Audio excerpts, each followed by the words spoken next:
name is Sujata. I'm the president and CEO of Chicago Foundation for Women. Before I begin my remarks, I want to sort of say a couple of things. First of all, please join me in thanking the Lenovo Foundation for sponsoring this morning's event. We couldn't do this event without them. The second, as you know, there is a hotel worker strike happening across the city, including at this hotel. Chicago Foundation for Women supports the rights of workers to organize collectively for fair working conditions. In fact, we chose the Hyatt Regency precisely because we support union employers. Many of the Unite Here members striking today are the very women we are committed to serving and investing in, and we're strongly in favor of a quick resolution to this strike. If you'd like to offer your support to the women of Unite Here and their families, we sent out an email this morning on ways you can take action following the luncheon or after you leave here today. If you need more information, I'm sure you can get it outside. So let me get started. I'm told there are a lot of new first-time people here in the room. Show of hands. Oh my goodness. So I have this little thing that I do that talks about that talks about the foundation, and I always ask this question because often I go into rooms and almost everyone seems to know us. And so I'm so glad to have this opportunity to tell you a little bit about Chicago Foundation for Women and what we do. Chicago Foundation for Women improves the lives of women and girls by investing in solutions to the most pressing problems faced by them: economic insecurity, violence, lack of access to healthcare. And because of our broad experience and deep roots in the community, Chicago Foundation for Women remains at the forefront of anticipating new challenges facing women and girls and takes bold philanthropic action. Partnering with nonprofits to provide innovative solutions, CFW works in neighborhoods that may not see a great deal of investment, supporting emerging organizations and that are often overlooked by others. Most of the organizations we support are community-based, grassroots organizations, and more than half have a budget size of less than $1 million or less. All of this work is aimed at a bold goal of getting to gender equity. It has been 33 years since Chicago Foundation for Women was founded to increase investments in women and girls, and 4 years since we toured the Chicago region, listening to women and girls, men and boys, share their thoughts on how, together, we can best advance gender equity in our communities. And about 3 years since CFW launched the 100% Project, which is an all-out, all-in effort across the city to address gender bias with the objective of achieving gender parity in the region within a generation. I would say that is a massive goal and a bold goal. And the young leaders you will hear from later this morning, in fact, all of Chicago's young people and children is what drives this goal. We have set our sights on achieving gender equity within a generation so that the youth today, many of whom are in this room, can know what it means to live in a community where one's gender identity is no longer a determinant of their opportunities. Of course, understandably, at times like these, it can leave us quite pessimistic that progress is possible. That is why CFW is committed to being transparent about our region's progress and collaborative in our efforts. One way we're doing this is to publish a report on the status of women and girls in our region. This year's report will be released in early October. The report is not just to monitor CFW's progress, but the progress of our movement, our networks, and our communities of people who are striving for equity. I just want to give you a brief glimpse of what is in that report. So from 2015 to 2016, the Chicago metropolitan area made some progress towards gender equity in the areas of increasing women's overall participation and leadership in the workplace. But differences based on race and industry or sectors in which they work still remain. So by breaking down these indicators by race and sector, we're better able to identify the areas that need change. Teen birth rates have declined in the state, but the proportion of female-headed households has increased, suggesting a need for additional investments in living wage employment and stabilization services for single women and their families. Reported incidents of domestic violence and rape have decreased. However, we must continue to believe and champion survivors who speak up, as a backlash to the Me Too movement threatens to undermine the efforts encouraging women to report violence and sexual assault or to seek help.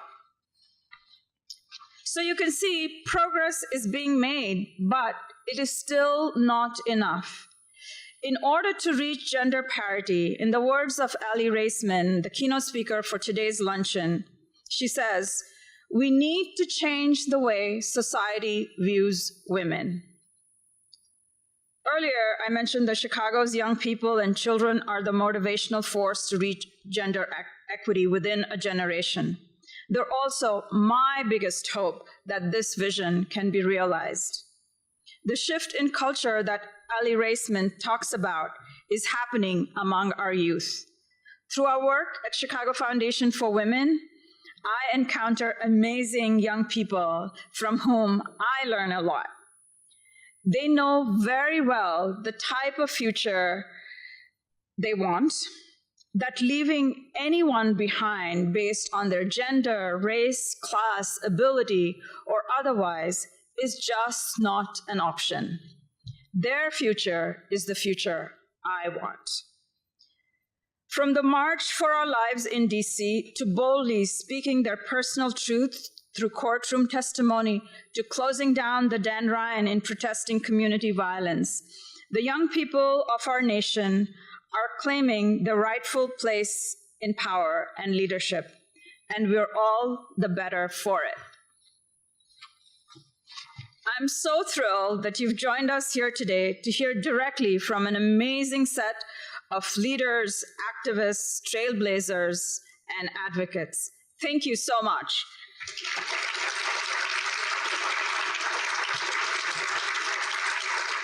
I'm now going to turn it over to our fabulous Malia Schofield Ransom to tell you more about today's program. Please join me in welcoming Malia.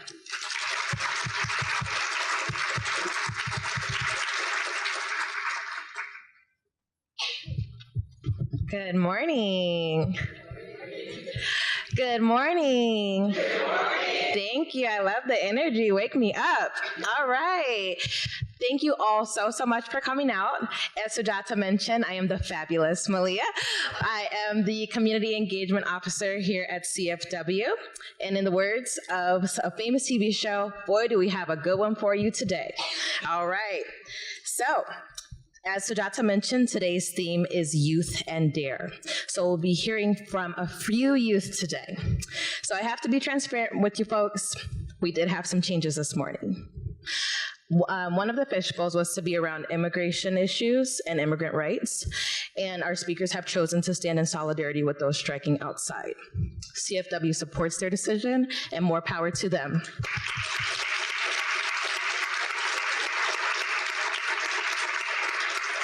So we will have a slight change in our conversations today. But the youth you will hear from have not dared to only speak up, not only speak out, not only organize, but truly be part of the change that they would like to see in our world today. So without further ado, I'd love to introduce our very first conversation around community violence. We have Amani Johnson from Brave and Maxine Wint from Youth for Black Lives. Please welcome them to the stage.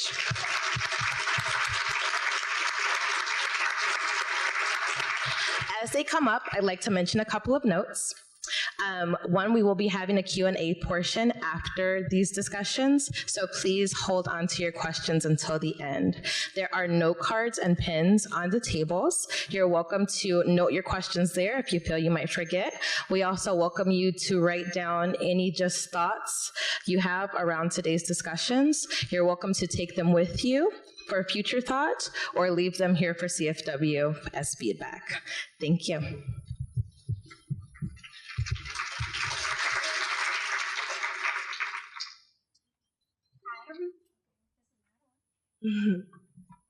Hello, everyone. Yeah, it's on. Okay. Well, I'll start off by introducing myself. I'm Maxine Wint. I'm 18 years old, and I'm a freshman now at Clark Atlanta University. Hi, everyone. My name is Amani Johnson. I'm 20 years old, and I'm in my third year at DePaul University.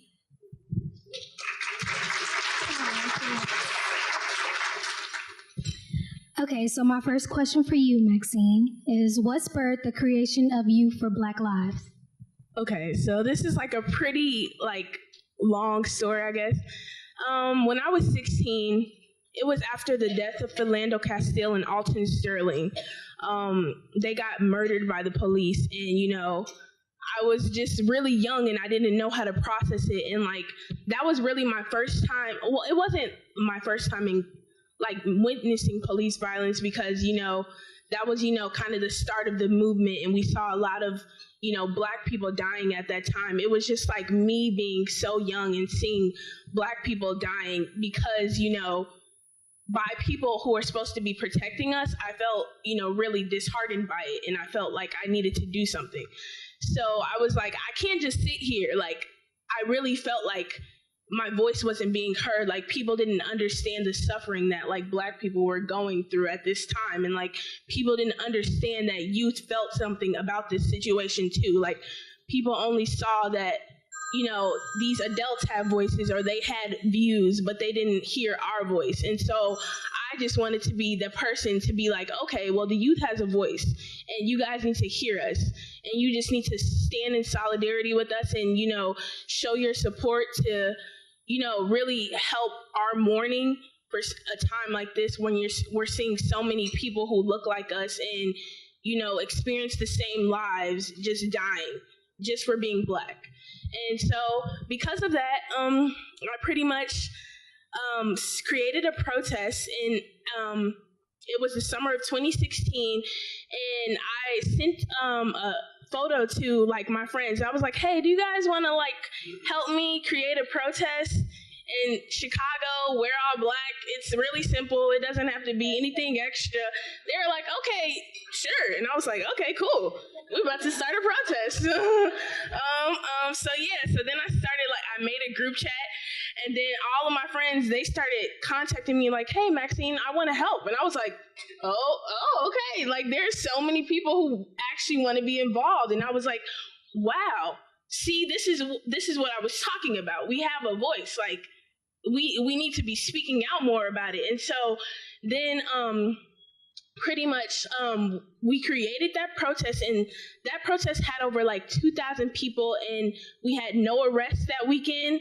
And that weekend, it was a very violent weekend in terms of protests, and a lot of people got arrested. So for it to be really peaceful, it was really impactful for a lot of people. Everyone really kind of that, their lives kind of changed that day, because they saw that sorry. Okay.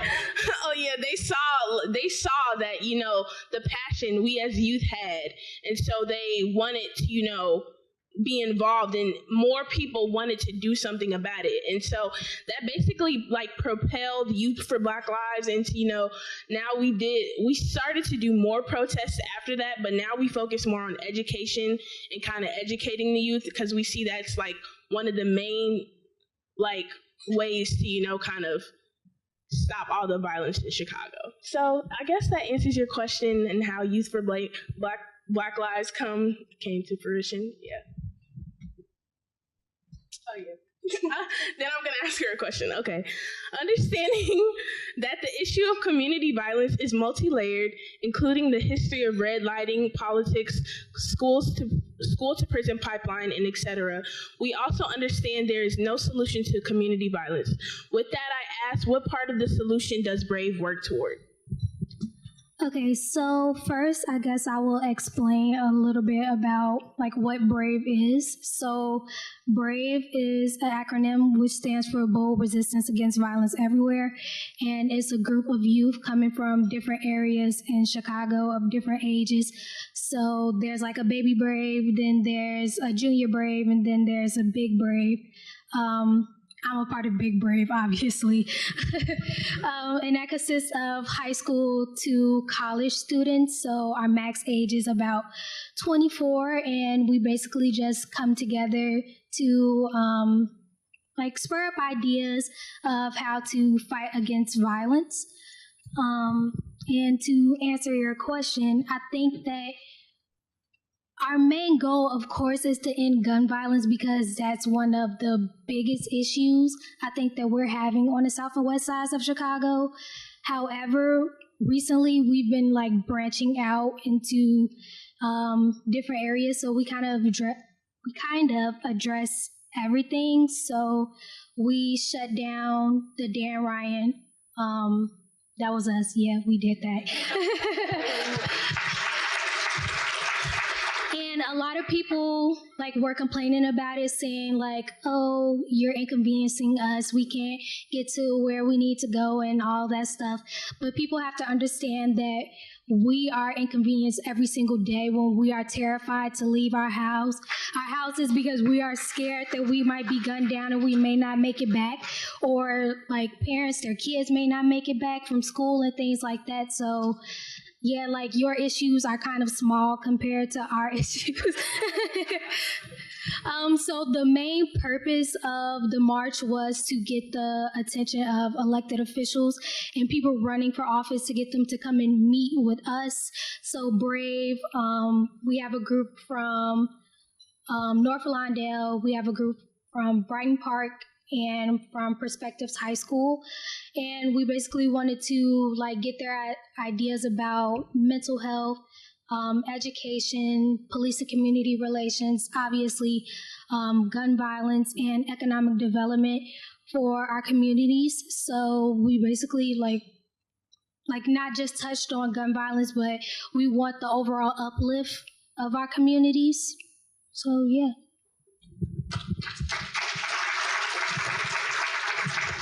Okay, my last question to you, Maxine, is, in your scope of work, what lens or scope does Youth for Black Lives use in working towards reducing community violence?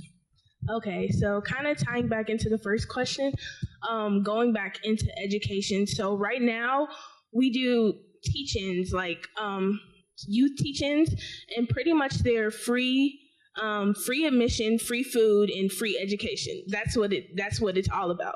And it's actually funded by the Chicago Foundation for Women, which is amazing. Thank you. Yeah. And so what we're focusing on in the teach-ins is just basically showing the youth that there's so much you can learn. Like, okay, so pretty much I was in a high school, a public high school, Kenwood Academy, and I was in public high school basically all of my life. And that's something I grew up with, I've experienced, and I know like to the back of my hand. So I know how dealing with public school is as a Black woman and as a Black girl. And there are a lot of like young Black people on the South Side and West Side who do not have like funds to education or like learning about things that, a lot of typically white people, maybe up north, who go to selective enrollment may learn, and that's a problem. There are young people who do not have books at schools. They don't have computers, and like people don't see that as a problem. Like I really don't, it doesn't comprehend in my head sometimes like how people can allow young people to just suffer like this and no one cares.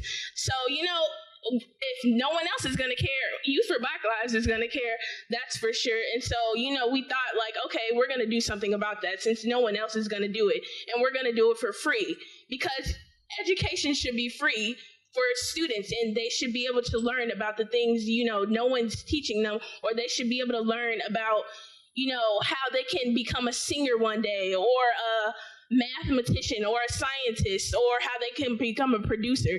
So we're pretty much giving them these resources. And the thing is, with the teach-ins, we have high schoolers come in and teach. So we have a sign-up sheet, and it's basically like, okay, if you want in and come and teach about gentrification, you can. And like a lot of young people, they never learned about gentrification, and even though it's going on in their communities, and that's a problem too, to be experiencing such things on a dramatic scale until you not really comprehend what's going on, it's a disservice to all of the people in our communities, and somebody should be doing something about that. We should be learning our history so we can, view ourselves as these higher beings, and so we can see ourselves getting out of these communities and not being violent anymore. And that's the reason why, some of our communities are violent, because they don't have the education, they don't have the resources, and no one's going to give them these resources. So that's what Youth for Black Lives really wants to do. And we want to, continue to educate young people, because education is really so powerful. Like just going to school and learning more and just really empowering myself. I know, like, I just don't understand how anybody could like live their life without learning something about themselves or about other things. And so, yeah, that's really like one of the reasons why, Youth for Black Lives keeps going, is because we want to empower the youth and educate them more. And that's one of the reasons why violence will really, we'll see a dramatic change in decline in violence if, we invest more into the youth.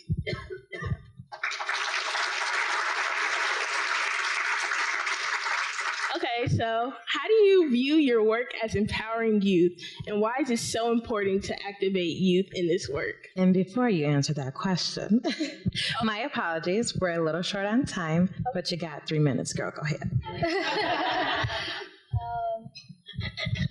I think that obviously empowering youth is so important, and I think that like we are definitely doing our jobs, but the problem is the older people are not doing their jobs.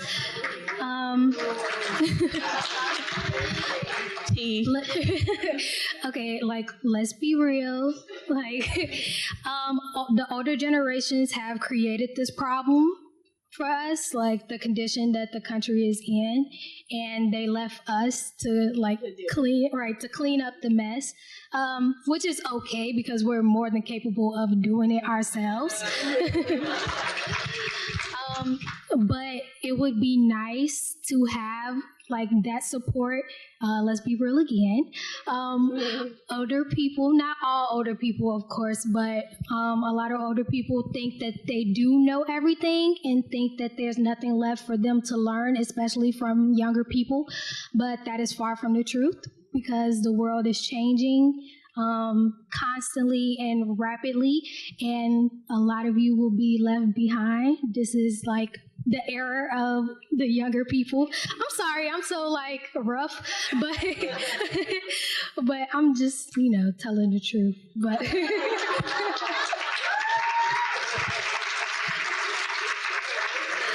so yeah, like just be open to hearing us, because whether you like it or not, we are the future of the country. So we are your future doctors, your future lawyers, teachers, engineers, entrepreneurs. So when you need a doctor, you'll be coming to see one of us probably. So invest in the youth and empower them and uplift them, because like we're all you have.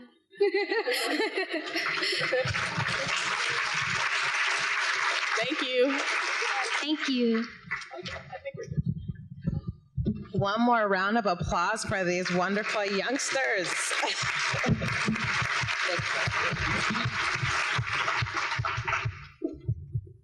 Thank you both so very much. As we move on, I want to direct your attention to that sheet of paper that was under your program. That sheet of paper is a list of definitions. So as we move on with our conversation, you may hear some terms you're not familiar with. I encourage you to please take a look at that piece of paper and educate yourself if you have not already. And with that being said, I'd love to welcome Gray Miller from ICA and Lasaya Wade from Brave Space Alliance to the stage. Clap them up.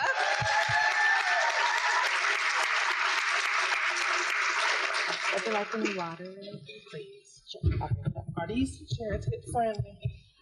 You know, I haven't tried on. Can I have a chair that's hip friendly? Yes, yes. Are you okay with the chair that's I'm fine with it.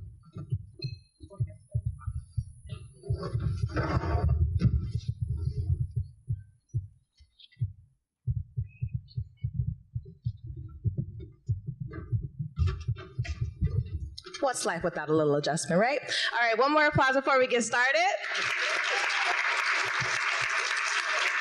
All right, Lasaya, we'll be starting with you.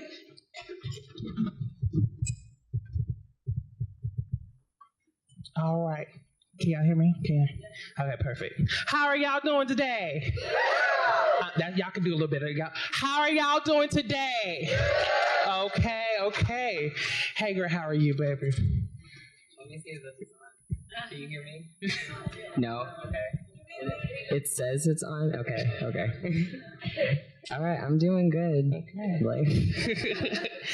So, as part of ICA's Change, Heal, Act Together Network, also known as CHAT Network, you are working on analyzing findings from a survey for trans and gender-nonconforming folks around health access, right? Yeah. Can you share some details on the surveys and your findings? And also, please, within that answer, can you share what drew you to ICA? All right, so I'll start with the survey. So the survey was created by and for trans and gender nonconforming folk. The oldest one of us that created it was 21, and the youngest one of us was me, and I'm 16. And yeah, so it was really great to have that community because I don't see a lot of trans folks usually in the suburbs. I'm from Evanston, by the way. Shout out to Evanston Township High School. They're over there. Anyway, yeah, so me and my community, we made like over 100 questions, and we narrowed them down to like 30. So the questions were super, super broad. There were like questions about like, what does it mean to be healthy? What prevents you from being healthy? And we gathered 114 responses from across Illinois. And yeah, it was great. And we weren't trying, I say that the questions were broad because we weren't trying to get something specific out of the survey. But over half of our respondents brought up their mental health, like mostly mental health relating to transness. A lot of folks dealing with depression, anxiety, homelessness. One of the answers to the question, what prevents you from feeling healthy? One person answered, money, yo. So like very articulate. So I think right now trans folks really need just access to resources, access to therapists, access to insurance that covers gender dysphoria, access to insurance that just covers everything that anybody would need, because cis people get coverage for hormones, we should get the same. And yeah, so what really brought me to my work is because I know that it's such a privilege for me to have access to the resources I have access to, and I just really want those resources to be like available for everybody, because I feel like you just can't bring up one person in the community, you have to take everybody with you. And so our next steps in our research is that we're going to interview TGNC folks across in our community. So if you know any TGNC folks that please see Elisa. I see Elisa in the audience somewhere. I just saw her. Yeah, it's Elisa over there. Yeah, so please see Elisa and Ika with the purple tablecloth and just let us know. So we need people who are going to be interviewed are going to get paid. So, yeah. Okay. Lasaya, as an Afro-Puerto Rican trans woman, you have multiple identities and therefore multiple systems working against you simultaneously. How have you persevered, and how has your intersectional identity shaped your work? How have I persevered? I do a lot of cussing. I want to be honest with myself and everyone in here. I have noticed, especially within our own community, is very few Black, trans, and gender-nonconforming people, especially with education and especially in leaderships in organizations. So BSA was a truck itself. I don't want to say a car because we have to drive through a lot of walls. A truck itself, and understanding like we have to make these spaces and create these spaces, and also talk about the intersections that trans and gender-nonconforming people have, be it Black, be it white, be it Puerto Rican, all in between. And also BSA is the first LGBT community center on the south side of Chicago, which is ran fully by trans people, and especially Black trans people. Thank you. As well as in leadership, there are directors and also being paid thriving wages. So when we talk about what we want and what we want to see, is you look at the theme of BSA, it is what we want to see, and it's thriving off of what the community wanted it to begin with on the south side, creating resources for the trans and non-conforming people that are Black and brown on the south side, and also moving to the west side as well. Doing the work. So, you mentioned mental health was a recurring theme within the survey. So tell me, what ties do you see between mental health and transgender non-conforming youth? So the thing about transness is that ever since the term trans was created, it has been like medicalized all throughout history.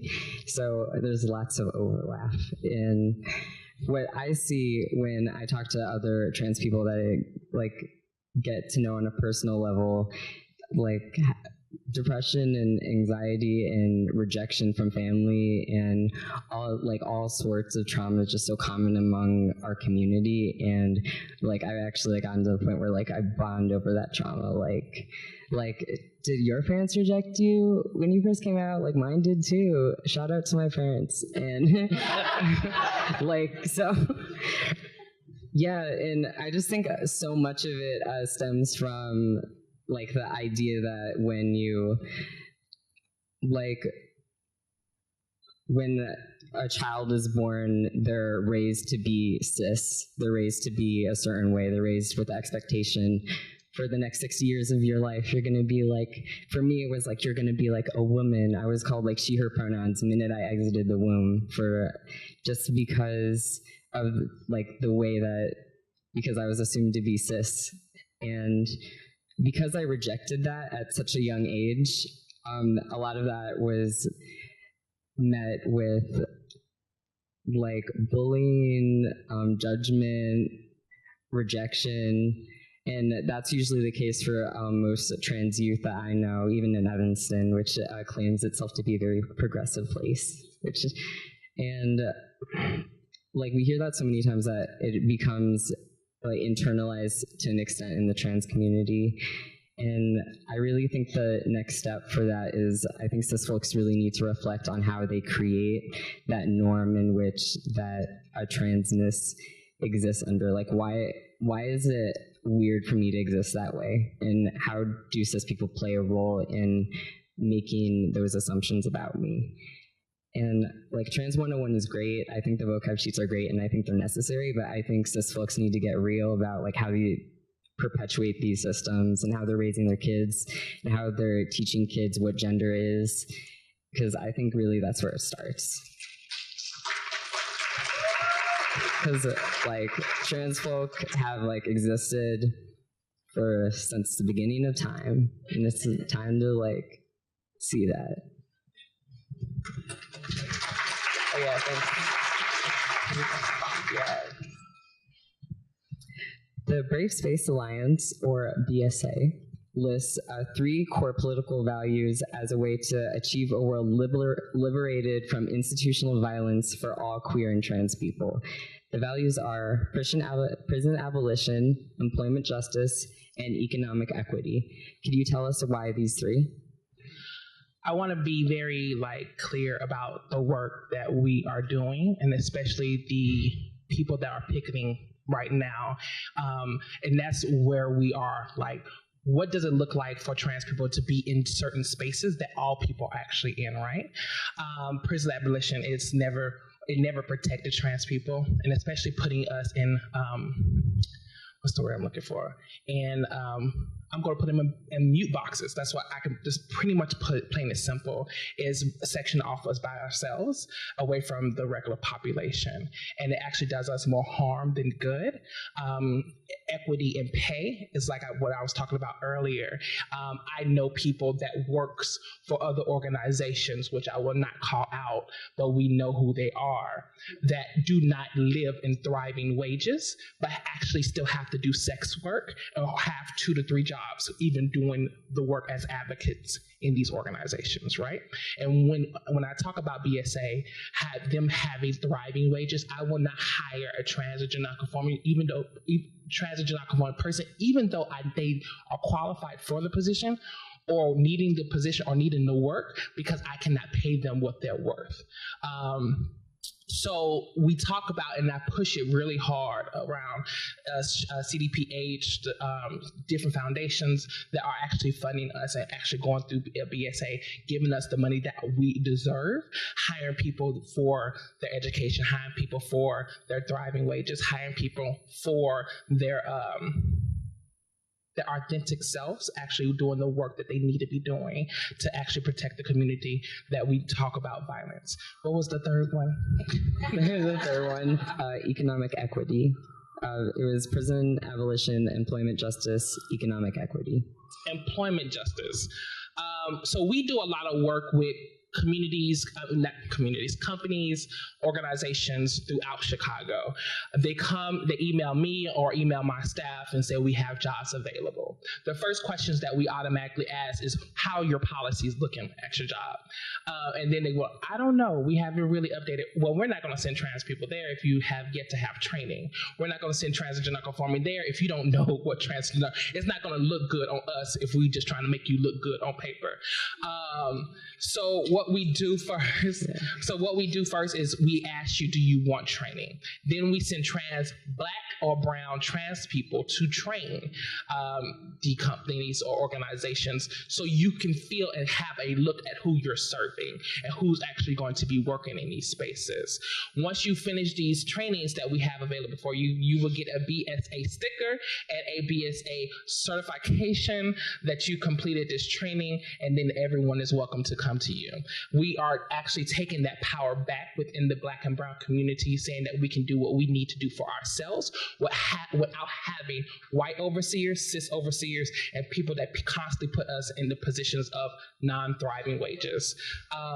So that's what it looks like, and demanding that, and also saying that this is not what we're going to have, and if we're not going to have it, trust me, we will be outside just like they are right now. Right.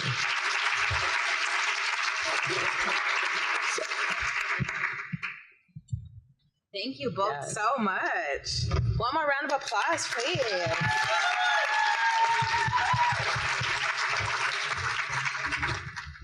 Thank you both so much. Thank all of you. Thank you for your honesty. Thank you for not watering it down for us, because we don't need to water down, right? Tell us like it is, right? So now we're going to move on to the Q&A portion. I have my lovely friend Liz here who's going to help us out with that. So by a raise of hands, if you have any questions, we'll start with you.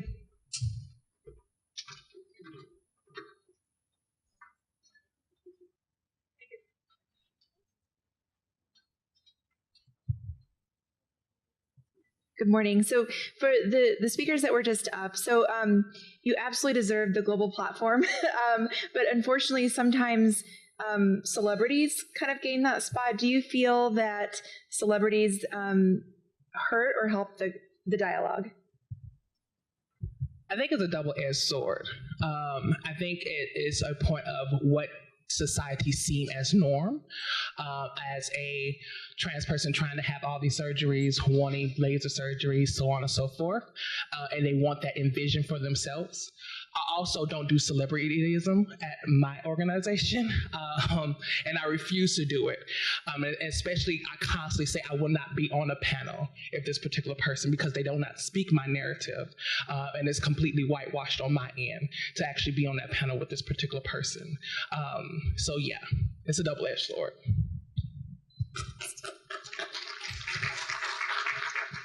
I don't know, I would like to say that celebrity, like as a young person, having, could y'all hear me, first of all? Okay, so, like, for me, it's really powerful to see trans people in the media and being celebrated, especially folks like Laverne Cox and Janet Mock, who we had the privilege of having at our school 2 years ago, which is just wild.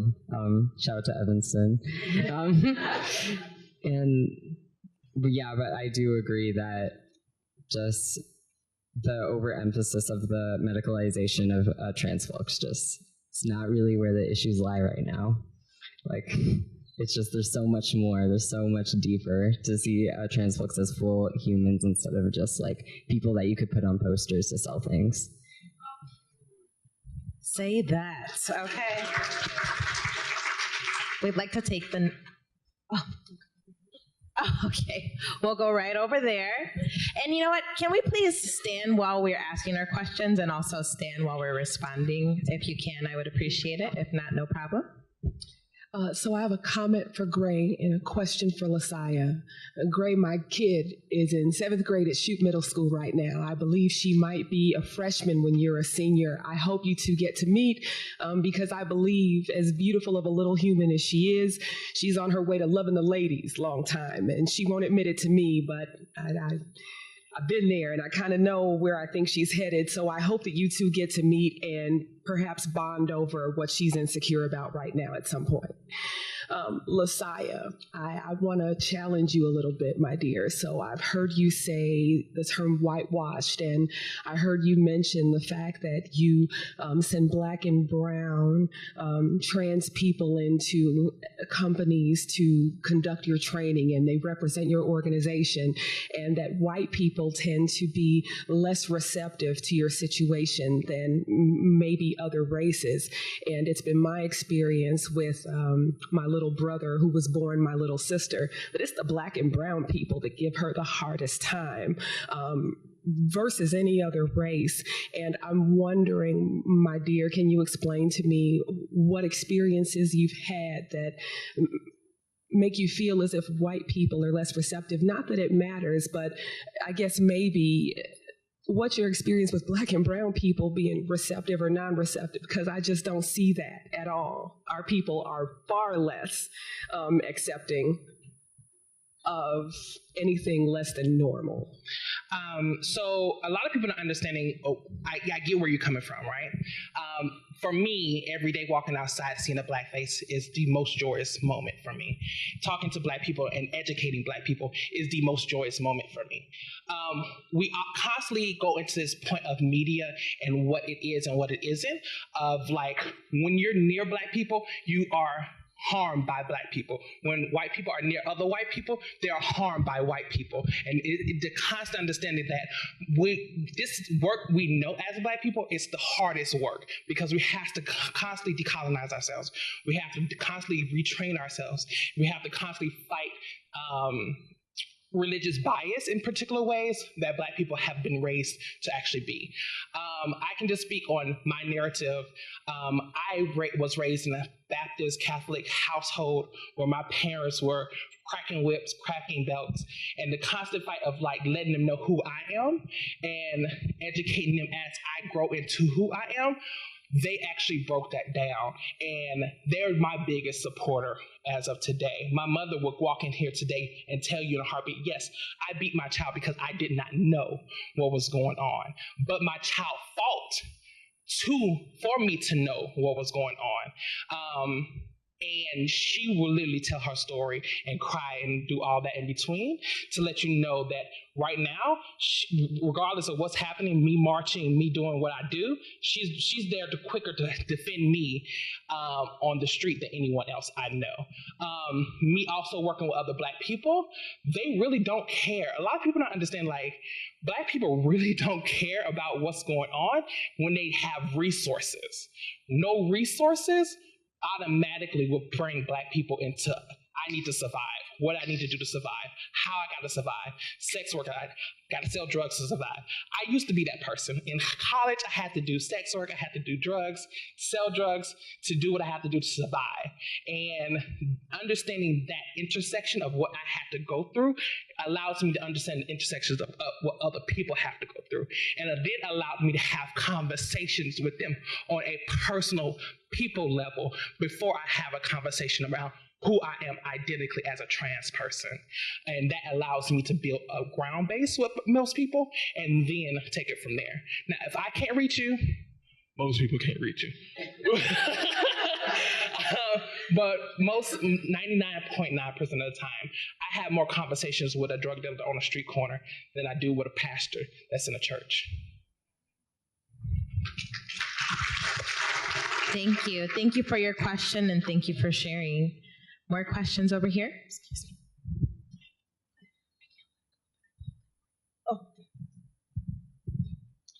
My question is for Amani. It's kind of two questions.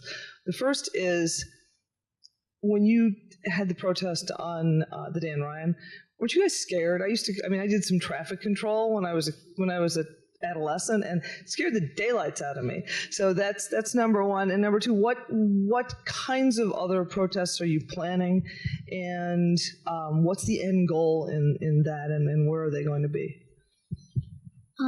Okay, first off, yeah, I personally was terrified because when we pulled up to the expressway, there were state troopers all over the place, and they had backpacks and stuff. I don't know what was in them. I don't know what they were planning to do. So yeah, I was terrified, and we also had a big issue on the expressway because Father Flager wanted all the lanes shut down, not just two. He was not satisfied, and they didn't want to do it for us, so we had to stand out there for an hour. And I think the state troopers were trying to provoke him and provoke all of us to act in a way that people want us to act, so they can judge us in the way that they want to judge us. So yeah, I was pretty much scared yeah, most of the time. But as far as future protests, we always have Friday marches, always, through the neighborhood. So St. Sabina is where Brave is based, and that's on the south side of Chicago in the Auburn Gresham neighborhood. So we always walk through there. We always have the end of the school year marches to start the summer off with positivity. As far as future plans, we will always plan to do what we've been doing. I'm not really sure what the future holds for us because one big issue, obviously, is funding. Our funding was cut by the governor. He's a joke, but So we can't do a lot of the things that we wish we could do. So, yeah, I'm not really sure. But, of course, we'll still, go out in our communities and, fight like we've been fighting without the money. So, yeah. Thank you, Amani. All right, we have time for one more question. Okay, forgive me. This is actually for Asaya. It's not a question, it's more of a comment based on the whole pastor thing. My apologies for whatever you may have experienced involving any type of religious bias. I'm a Christian. I love God. I will praise him every day of my life. But a lot of people tend to twist around God's word and message. It says in the Bible, we cannot judge anyone, for in the same measure that we judge someone, we will be judged ourselves. Our personal walk with God is our personal walk with God. And you know what? God loves us all even. I know, that's how it is. God loves every single one of us. That's why Jesus came and died on the cross. And you have people that preach the wrong thing, or they think they know, and they wind up scrutinizing people, criticizing. Before you know it, they're not even doing God's will. It's for us that we're forgiven. So beyond that, I mean, God loves you as you are. Don't let anyone tell you otherwise. Thank you. Thank you. And I would like to take this question right here. Oh, sorry, right. Thank you.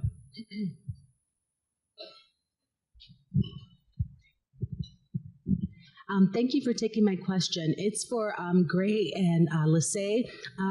Lasai, my apologies. One of the employees came to me last week. I'm an HR manager, and said she identified as a non-binary. I don't see that term on your sheet. The next thing that she asked me was that she wanted to be referred to as Will. Her name is Elizabeth. So I asked her if she had done anything legally in terms of changing her name. She said no. She volunteered that she has not or is not interested in doing anything surgically, but she just wants people to refer to her as they and them. So I was a little at lost. I have attended just one session through SHRM about this issue and how we should notify the staff if someone wants to use a different restroom than what you perceive them as. So the question is for you, what would be the best, if you were in my situation, what do you suggest in terms of helping Will to come out if you to the team? And then the other piece is, I heard you talk about teaching or training. What does that look like? Is it a one-time session or multiple sessions? Because this would be the first person employee. We have had an employee's daughter actually go through the transition of becoming a male. She was previously born as, he was born as Daniel, but now he's known as Ella. So that communication came from the employee. She chose to alert people about this. So I'm curious, what are my next steps from your vantage point? I can certainly solicit SHRM for next steps, but since you're on the front lines, I'm curious, what would you advise me to do? So before I hand the mic over, one, we are a little cognizant of time, so I do highly encourage you to please come forward after the program and have, because this is not a 1-minute answer, right? You can get, but I would also like to say to everyone here, myself included, when it comes to pronouns, if someone all of a sudden started calling you he, but that is not your identity, you would feel a certain way. So whenever someone says, my name is Will, my preferred pronouns are they, them, even when we're not in their presence, it's important to use those pronouns, because if you don't use them when they're not around, you're not going to use them when they are around. So that's just something to keep in mind. In a changing world, we all need that reminder, right? So I will pass it on. I was going to say that. Thank you. Number one, discretion, especially working in human resources. I used to work in human resources. Discretion is primary to everything. I really want to say, don't use quotations when you're saying what they're asking you to call them by. Number two is don't tell people what their name is, because we never know who is in this room, and also who it can get back to, and also cause harm to that particular person, right? Number three, we do multiple sessions. Number one is we do a Trans 101, then we do a Trans 102, then we do a Trans 103. Number one is helping people get to reality. They're people and humans, and common sense is common. And a lot of people forget where their common sense were, and they go right into book sense, right? When you was describing this person, to be honest, I felt very violated when you was describing this person, because a lot of people don't understand again, when they announce that their pronouns are their pronouns, that's where you move forward.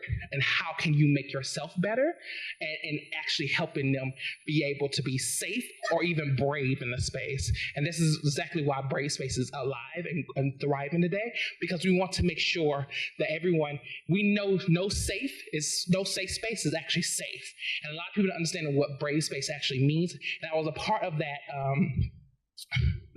research that was happening when I was in college, allowing people to actually speak their thoughts and allowing people to move bravely in certain spaces where we know they're not safe.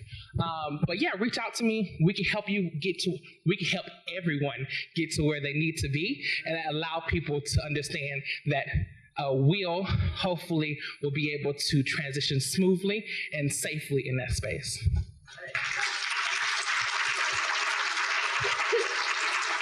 And ma'am, I want to thank you for that question. It's an important question. And I think we often feel uncomfortable asking questions when we don't know. It's difficult to even, if I don't know like what 8 + 9 is, I don't even want to ask that, right? So, but when when we don't know, when you're feeling uncomfortable, this is a safe space. Find that safe space and you ask those questions because they're important. That's how you get educated and that is how you move forward, which is why we are here today, right?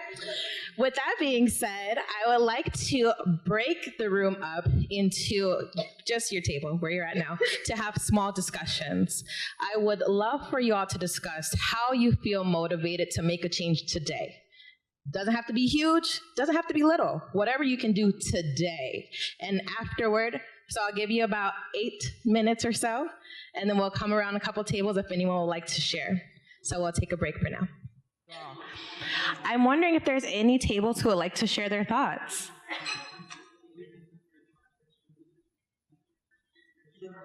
All right, thank you.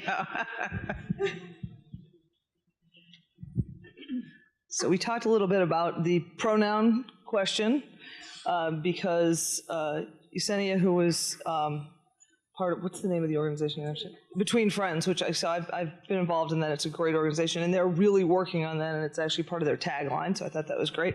And we also talked about the thriving wages issue, because many of the people here are part of nonprofits, and the thriving wages issue is a big issue because it's very hard to talk to your the people who are supporting you about increasing the wages of the staff, because it somehow it seems politically inappropriate, even when they're not making enough to live on by working for you and by creating this charitable endeavor that is so important to the people who donate.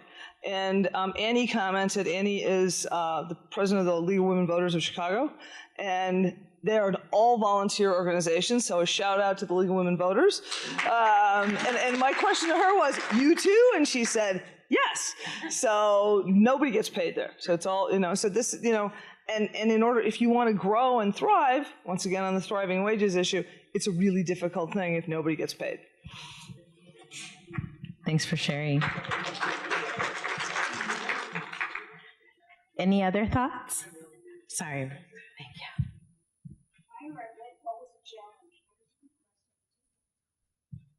So the challenge for you all is, how do you ask for those wages? Like, how do you ask donors? How do you formulate that letter of inquiry? Ooh, I'm feeling nervous. Yeah, my name is Joki Kamau, and I am the Associate Director of the Women's Center. It's more like an announcement. Our theme this year is gender, work, and power, and how gender impacts the work, and pay equity, and who gets paid for what, and how work is gendered. And so we're bringing Dolores Huerta. Sorry, I don't know whether I pronounced the name right, in October. And even though it's an academic setting, we are really putting the word out there. She's a community person. She's iconic. I had her speak at the Chicago Foundation for Women the first time. So that's really why we're bringing her, because she was just so powerful. So please, just go to our website, the Women's Center, Northwestern University, and you can find the date. It's free. It's for public. Thank you. All right, we have time for one more. Hi. So when we sat down at the beginning of the discussion, naturally I looked at my table and she said Glenview. And when I sat down, I saw alumni, honorary. So I clear that we're probably from different parts of the track. So our conversation was really centered around conversations, and all of these women said it is conversations like the ones we're having in this room, talking and just listening and talking to persons that you would probably never talk to in your lifetime. And that opens up your mind, and it opens up just the way that opens up change in the world. And so it was a pleasure sitting here with these young ladies. Hearing these two young women talk in the beginning about their organizing and so forth, that was just wonderful. I just, more of us kind of people need to hear more from you girls. That's it. Exactly. So thank you. Thank you. Thank you so much for sharing. That's right. Amani did not hold back the truth from us today, and I love it, and I love it. And I love exactly what you just said, having these conversations that we're having today, no matter how uncomfortable we may have felt during, or just a little like, ooh, I don't like talking about that. It's so important because this is how we take those steps forward. This is how we end up on the right side of history, by lifting up voices that need to be heard that don't often get heard. With that being said, I do hope that you all kind of caught the overarching theme of the day, because we did discuss community violence. We discussed the TGNC community. We had planned to discuss immigrant rights. But the overarching theme that connects all three of them are human rights. And I think that's where we can have that bond to let down those walls. And although we may disagree around policy, we may have different politics, voting for different folks in the polls, but what it all comes down to is, how do you view humanity? How do you view others who do not look like you? So I thank you all for being a part of this conversation. You toughed it out. You did great. Before we go, I'd like to shout out a group we have here on a field trip from Evanston Township High School. Can we get a woo-woo?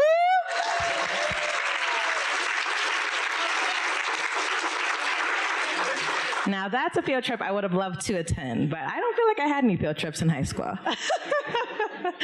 So I would love to send one more thank you to our sponsor, Lenovo, today, please. And one more round of applause for your beautiful selves in this room.